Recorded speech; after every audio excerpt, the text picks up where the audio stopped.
Hello guys, welcome to my channel. Today we are going to see how to open Task Manager as an administrator on your Windows 10 or Windows 11 computer. Go to search menu and type Task Manager.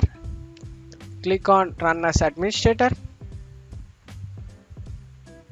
Now here opens as administrator guys. You can eject whatever programs you don't want it. Now definitely eject probably good.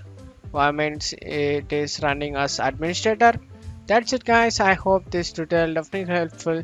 Give me a like and subscribe. Thanks for watching my video.